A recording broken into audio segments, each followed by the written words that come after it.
You'll never believe where I found most of everything on this table and how little it cost.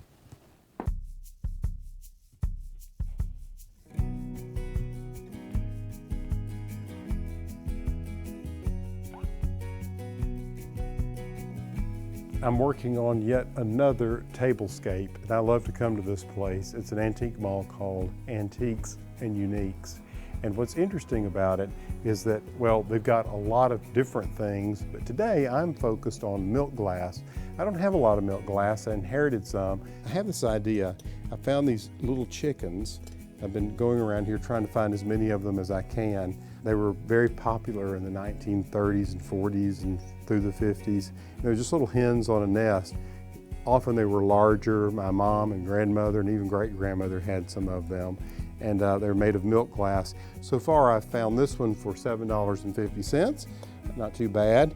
The very same chicken from a different dealer, $13, so we'll have to work on the price there, we'll see. But anyway, I'm just kind of going around and seeing how many of these little hens I can find and other things that might work together for this tablescape.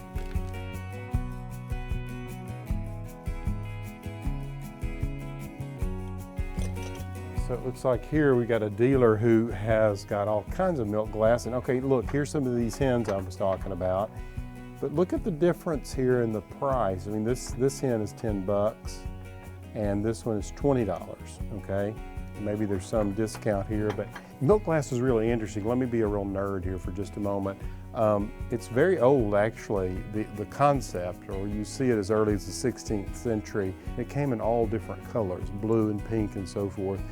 And it's pressed, so there are molds made and these things are pressed. You can see they're all forms of it. I mean, vases and things to hold all kinds of food items and jellies and jams and candies and all kinds of things. Milk glass became popular, or they began making it in America in the 1830s, so it goes way back. But most of this is really turn of the century, maybe 1920s, 1930s. It's really interesting as you go around and you look at milk glass because it has various degrees of translucence. In fact, some even have sort of a clear band or little ribbon around the edge. The white actually comes from either bone ash or tin dioxide. That's what gives it its opaque white quality. So it must have something to do. I mean, this one is very, very dense in its white color, whereas others are much more translucent. So I have to believe that this has more, perhaps tin oxide in it than some of the others.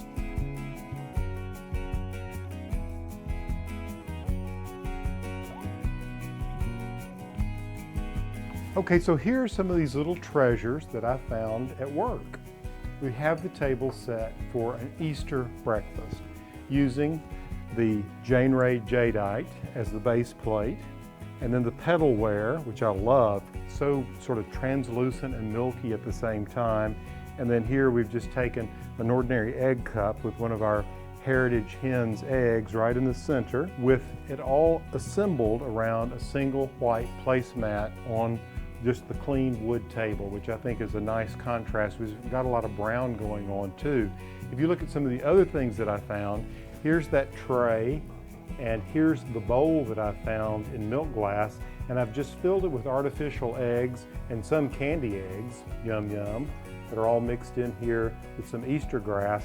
And then luckily the tulips are in bloom, and I just filled these little milk glass juice glasses full of tulip blooms that work with our color theme of white, pink, apricot, and of course green that we see represented here with the jadeite.